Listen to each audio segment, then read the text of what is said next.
हमको थोड़ा जाना है फिर वापस। नहीं, मैं बोल रहा हूँ कि वहाँ पे बर्फ पड़ रहा है। मशीन हमने उतारी, आपने देखा होगा। আমাদের এই চ্যানেলে আবারও সকলকে স্বাগত। চলে এসেছি আবার নতুন আরেকটি ব্লগ নিয়ে। এই ভিডিওতে আমি আপনাদের সাথে শেয়ার করতে চলেছি কাশ্মীরের একটি অফবিট লোকেশন। আমরা গিয়েছিলাম অনন্তনাগের দক্ষিণ পূর্ব দিকটাতে। ভিডিওর ডেসক্রিপশন দেখে এতক্ষণে নিশ্চয়ই আপনারা বুঝে গেছেন আসলে আমি এই ভিডিওতে কোন জায়গা ভ্রমণের গল্প আপনাদের সাথে শেয়ার করতে চলেছি। আসলে কেন আমি কাশ্মীরের এই পার্টটিকে অফবিট করলাম তা ভিডিওটা দেখলেই আপনারা বুঝতে পারবেন। আমাদের এই ভ্রমণ শুরু হয়েছিল কাশ্মীরের দক্ষিণে অবস্থিত অনন্তনাগের পেহেলগাঁও থেকে। আমরা এই ভ্রমণ কাশ্মীরের সামার ক্যাপিটাল শ্রীনগর থেকেও করতে পারতাম, তবে কেন করলাম না তা জানতে হলে অবশ্যই ভিডিওটি একটু স্কিপ না করে দেখতে হবে। আমি এই ভিডিওতে আমাদের ভ্রমণের অনেক মূল্যবান তথ্য আপনাদের সাথে শেয়ার করলাম, আর এই তথ্য যদি আপনাদের একটু উপকারে আসে তাহলেই আমার এই ভিডিও বানানোটি সার্থক হবে। क्योंकि ऑर्डर है 12:30 के बाद कोई नहीं जाएगा उधर। ठीक है, आप 2 बजे से पहले पहुंच जाना वहाँ। ठीक है ठीक है।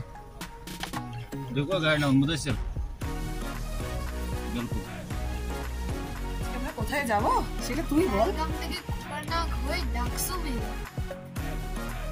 আজকে আমরা আছি পেহেলগামে। এখন ঘড়িতে 9:40 বাজে। দেখা যাক আমাদের গাড়ি কতক্ষণে আসে। আমরা গাড়িতে বসে গেছি।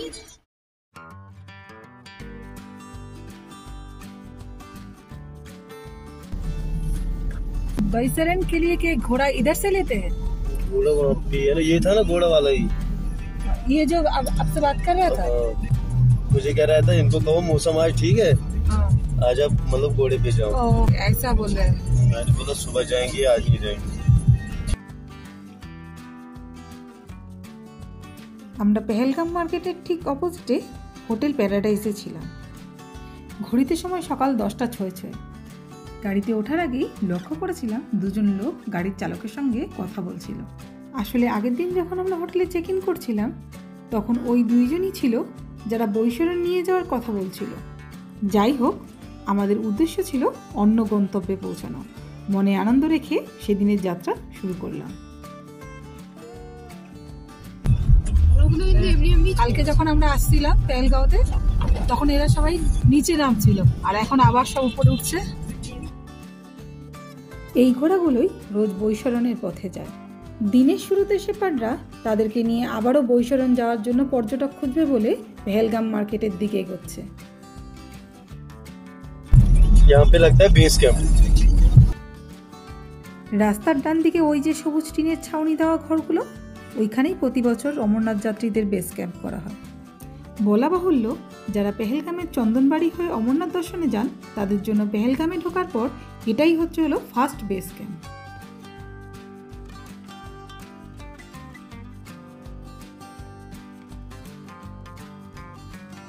সামনে ওটাই হলো পেহেলগামে ঢোকার চেকপোস্ট। গতকাল রাতে আমরা যখন পেহেলগামে এন্ট্রি করছিলাম তখন বেশ ভালোই সিকিউরিটি ছিল, সকলের আইডি কার্ড পর্যন্ত চেকিং করেছিল, কিন্তু এখন সেরকম কিছুই চোখে পড়ল না।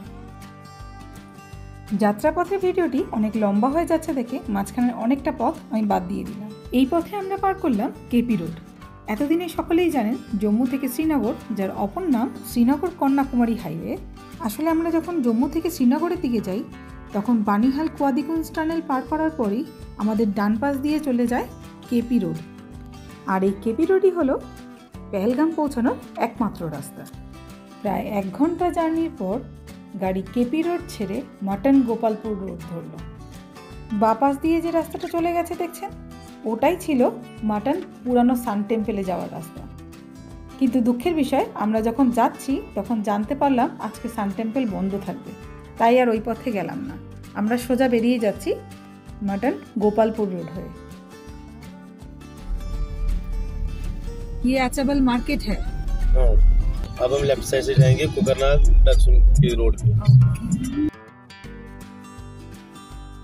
আচাবল মার্কেট থেকে যে রাস্তাটি ডান দিকে চলে গেছে ওটাই হলো ভেরিনাগ যাওয়ার রাস্তা। আমরা সেদিন ভেরিনাগেও গিয়েছিলাম। এর পরের ভিডিওতে আপনাদের সাথে আমাদের ভেরিনাগ ভ্রমণও শেয়ার করব। আমাদের গাড়ি রওনা দিল NH-244 ধরে। এই NH-244ই হলো কোকারনাক সিনথেনটপ কিস্টওয়ার্থ যাওয়ার একমাত্র রাস্তা। হ্যাঁ, সকলের মনে একটা প্রশ্ন আসতেই পারে, কেনই বা আমরা পেহেলগাম থেকে এই পথে, কেনই বা চন্দনবাড়ি, আড়ু ভ্যালি, বেতাব ভ্যালি এগুলো না গিয়ে এই পথে আমাদের যাত্রা। তাদের জন্য বলি, আমাদের আগের কাশ্মীর ট্যুরে এই চন্দনবাড়ি, বেতাব ভ্যালি, আড়ু ভ্যালি এগুলো সবই এক্সপ্লোর করা হয়ে গেছিল। যেগুলো আমাদের সেই সময় ঘোরা হয়নি সেগুলোই এবার এক্সপ্লোর করব দেখে এই ট্যুর প্ল্যানটি করেছিলাম। আসলে এই জায়গাগুলোর কথা আগে কখনো শুনিনি, আর এই অঞ্চলের সৌন্দর্য সম্পর্কে আমরা মোটেই অবগত ছিলাম না, তাই কখনো ট্যুর প্ল্যান করাই হয়নি। কিন্তু আপনারা কি জানেন শোপিয়ানের পরে কাশ্মীরের অধিকাংশ গোল্ডেন আপেলের চাষ কোথায় হয়? হ্যাঁ, ঠিক ধরেছেন, অনন্তনাগের এই পার্টটিতে সবচেয়ে বেশি আপেলের চাষ হয়। NH-244 ধরে যাওয়ার সময় রাস্তার দুপাশে নজরে আসবে প্রচুর সারি সারি আপেলের বাগান। আমার এই ভিডিওটি জানুয়ারির প্রথম সপ্তাহে করা। এই সময় আপেলের বাগান পুরোপুরি পাতাবিহীন, একদমই ন্যাড়া, তাই অযথা আপেল বাগান ঘুরে সময় নষ্ট করিনি। আপনারা যদি এপ্রিল-মে মাসে আসেন তাহলে গাছ ভর্তি আপেলের ফুল দেখতে পাবেন, আর যদি সেপ্টেম্বর-অক্টোবরে আসেন তাহলে তো কথাই নেই, দর্শনে পাবেন গাছ ভর্তি আপেল।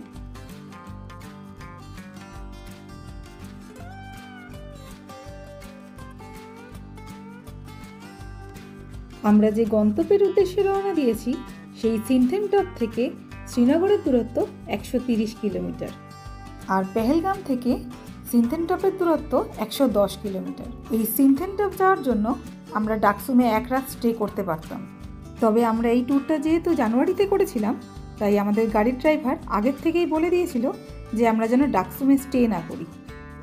এমনকি পেহেলগামে আমরা যে হোটেলে উঠেছিলাম তার ম্যানেজারও পেহেলগামেই নাইট স্টে করার কথা বলেছিলেন।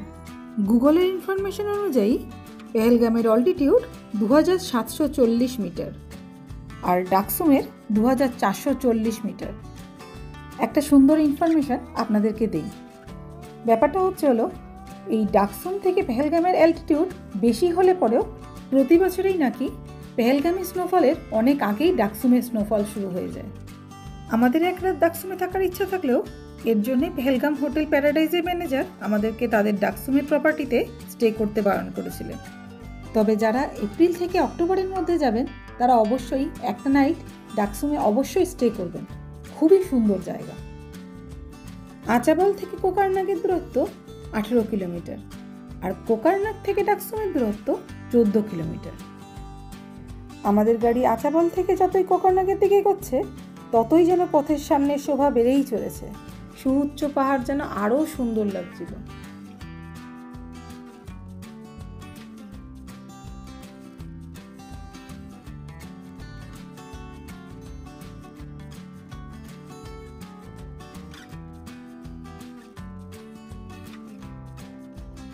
আমরা প্রায় 1 ঘন্টা পথ পার করে চলে আসলাম কোকারনাগে। এটাই হলো কোকারনাগ মার্কেট। কোকারনাগ মার্কেটে প্রবেশ করার আগে আমরা একটা ছোট্ট ব্রিজ পার করলাম। এই ব্রিজটা ব্রিংহি নদীর উপর তৈরি। এই ব্রিংহি নদী ঝিলাম নদীরই শাখা নদী, আর এই কোকারনাগ এই ব্রিংহি নদীর উপত্যকাতেই অবস্থিত।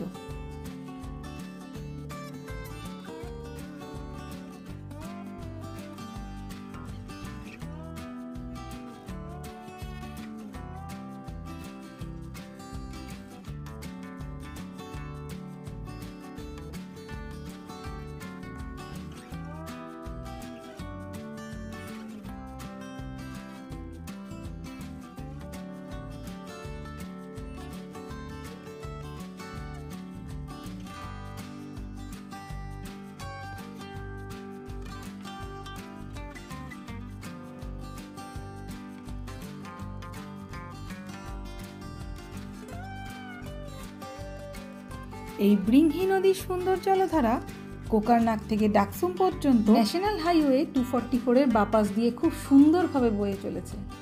সিনথান হিমবাহের জলধারাই এই ব্রিংহি নদীর জলরাশির প্রধান উৎস। এই ব্রিংহি উপত্যকাকেই বলা হয় গোল্ডেন ক্রাউন অফ কাশ্মীর। বিশেষত কোকারনাগের প্রাকৃতিক সৌন্দর্যের জন্যই এই স্থানকে গোল্ডেন ক্রাউন অফ কাশ্মীর বলা হয়। কোকারনাগেই রয়েছে কাশ্মীরের বৃহত্তম মিষ্টি জলের ঝর্ণা। এই অঞ্চলেই ব্রিংহি নদীতে প্রচুর পরিমাণে ট্রাউট ফিশ দেখতে পাওয়া যায়।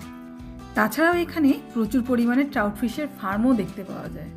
সাথে একটি সুন্দর বোটানিক্যাল গার্ডেনও রয়েছে এখানে। আমরা এই সিনথেনটপ যাওয়ার পথে কোকারনাগের বোটানিক্যাল গার্ডেনও ভিজিট করেছিলাম।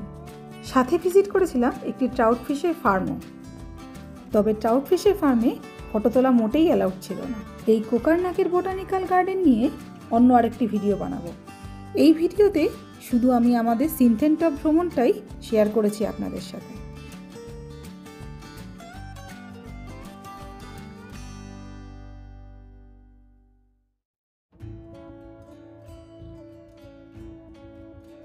আমরা ডাকসুমে এসেছি। প্রচণ্ড ঠান্ডা এখানে। সিনথেনটপে যাওয়ার জন্য এই ডাকসুম থেকেই এখন আমাদের গাড়ি করতে হবে। এরা 2500 টাকা করে বলছে,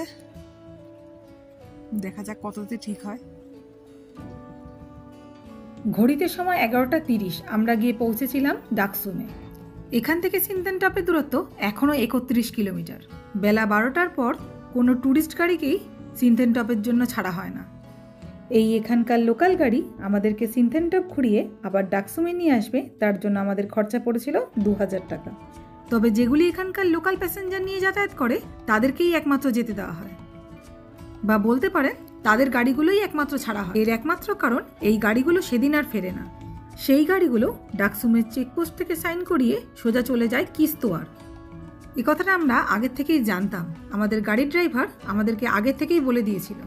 কিন্তু আমাদের মতো পর্যটকরা যারা শুধু সিনথেনটপ ঘুরে আবার ডাকসুমে ফেরত আসে, তাদের জন্যই প্রধানত এই কড়া ব্যবস্থা।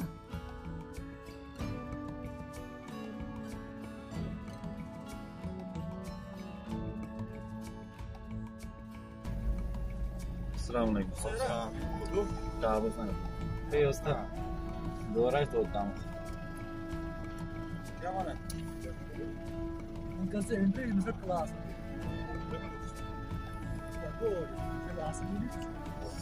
कैदी पढ़ी हो Gimana tuh ini? Langsung berdia. हाँ. Nah, tuh time kaya dia. Tuh time nah. जुबानी तो दही बट पाते Dai baş bunu mutlu asıl bir. इसे पता एसी क्लोज 5 बजे 5:30 क्लोज हाँ ना। 8 बजे क्लोज 5:30 फोटो तो तूने हो सकता है Dai kamba. आता फोटो तूने कैसे कौन सा আমরা যাচ্ছি সিনথেনটপ। 2 बजे से पहले इधर पहुंचना वापस ओके ठीक है ओके सर? ओके क्योंकि ऑर्डर है 12:30 के बाद कोई नहीं जाएगा उधर ठीक है। आप 2 बजे से पहले पहुंचना वापस ठीक है ठीक है। देखो गाड़ी ना मुदस्सिर. बिल्कुल.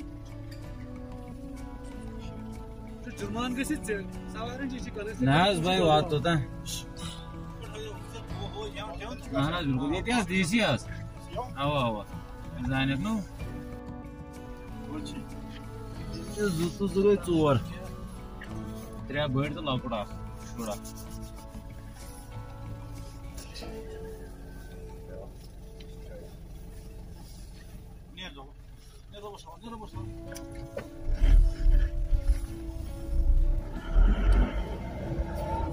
बर्फ का टाइम चलता है ना मैम यहाँ पे आज, हाँ इसलिए कोई भरोसा ही नहीं है कि बर्फ आने में, इसलिए रोड ही क्लोज हो जाता है।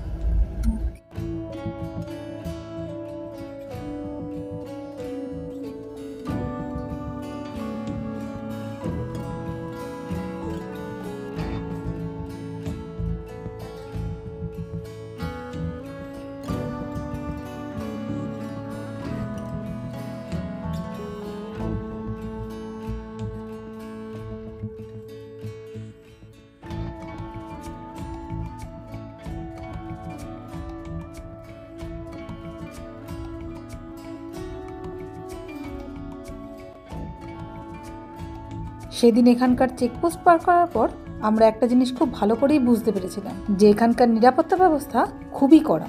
এর অন্যতম প্রধান কারণ হলো একটাই, যে ডাকসুম থেকে সিনথেনটপ পুরোটাই ফরেস্ট ব্লক। এখানে না আছে কোনো বসতি, না আছে কোনো হোটেল বা হোমস্টে, তার সাথে নেই কোনো নেটওয়ার্ক।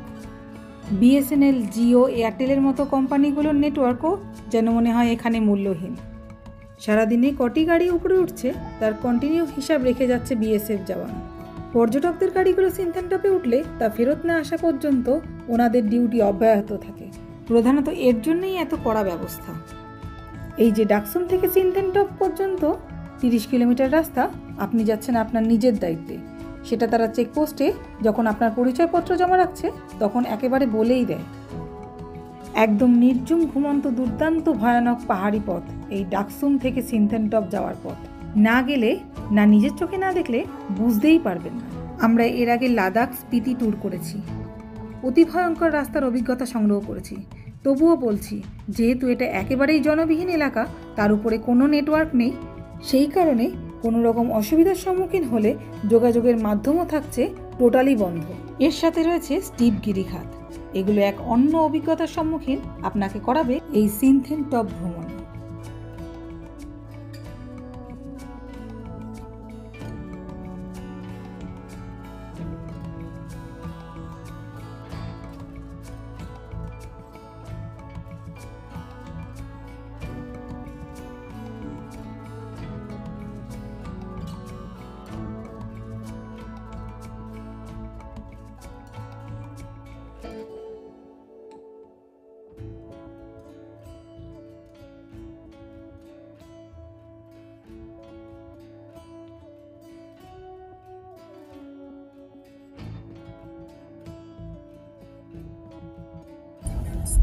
ये मेरे फर्स्ट चांस है इस साल की गाड़ी टॉप पे जाती है।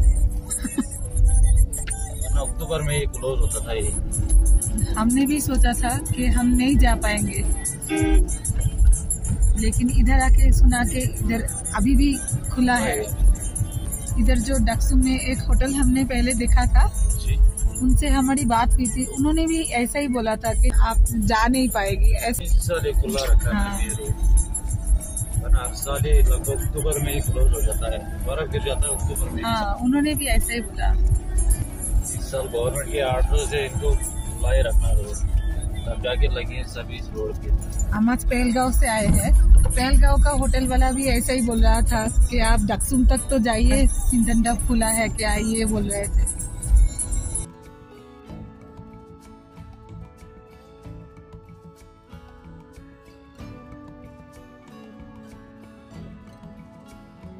ডাকসুম থেকে যে গাড়িতে আমরা সিনথেনটপ যাচ্ছিলাম, সেই গাড়ির ড্রাইভার দাদার কাছেই জানতে পারলাম যে প্রত্যেক বছর অক্টোবরেই নাকি সিনথেনটপ যাওয়ার পথ অতিরিক্ত স্নোফলের কারণে বন্ধ হয়ে যায়।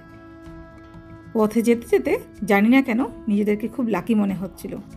কারণ একটাই, যে আমরা জানুয়ারির ফার্স্ট উইকে সিনথেনটপ যাচ্ছি, এটাই অনেক আনন্দের। ये 2-4 दिन हुए इस बर्फ को गिरते हुए।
गाड़ी मध्य बर्फ चलছে हमको थोड़ा जाना है फिर वापस नहीं, मैं बोल रहा हूँ कि वहाँ पे बर्फ पड़ रहा है।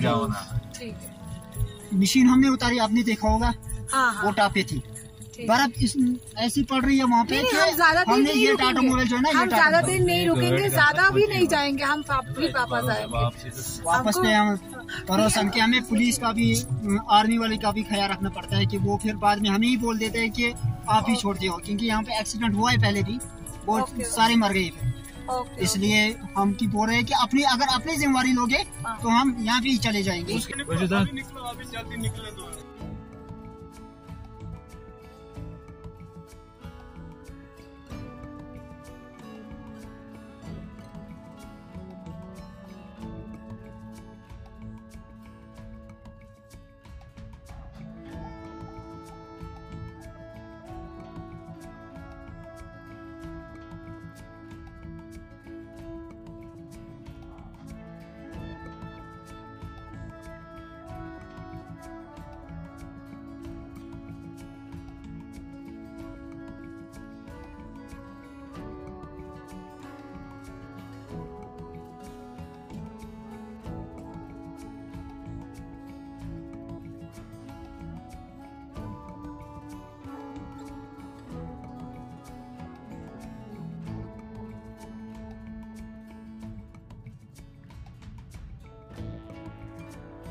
খুব সুন্দর লাগছে। আমরা এসেছি সিনথেন টপ, চলো গাড়ি ঘুরে গেছে। কাশ্মীরের এক একটা কোণা এক এক রকমের, এত সুন্দর, প্রত্যেকটা জায়গা সুন্দর। স্নোফল হচ্ছে, ওয়েদার প্রচন্ড খারাপ হচ্ছে, আমাদেরকে এখন নিচে নেমে যেতে হবে।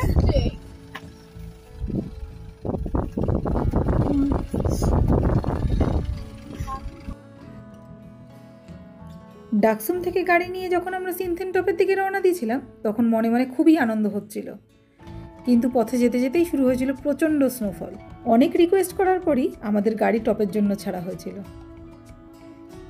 তবে সিনথেন টপে পৌঁছানোর পর আমরা হাতে পেয়েছিলাম মাত্র 10 মিনিট সময়। যাই হোক, আমরা যে সিনথেন টপ যেতে পেরেছিলাম এটাই আমাদের মনের অনেক বড় আনন্দ।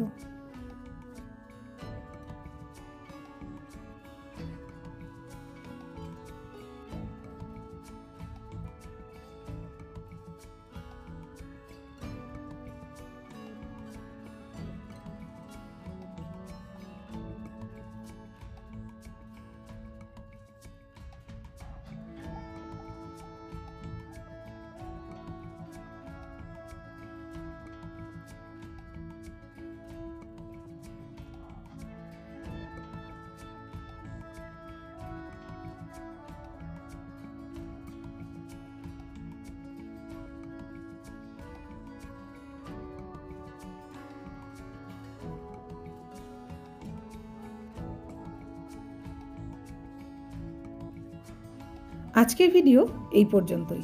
ভিডিওটি ভালো লাগলে অবশ্যই লাইক, শেয়ার এবং কমেন্ট করতে ভুলবেন না। ও তার সাথে আমার পরবর্তী ভিডিওটি দেখবার জন্য রিকোয়েস্ট রইল সাবস্ক্রাইব করে পাশে থাকবার জন্য।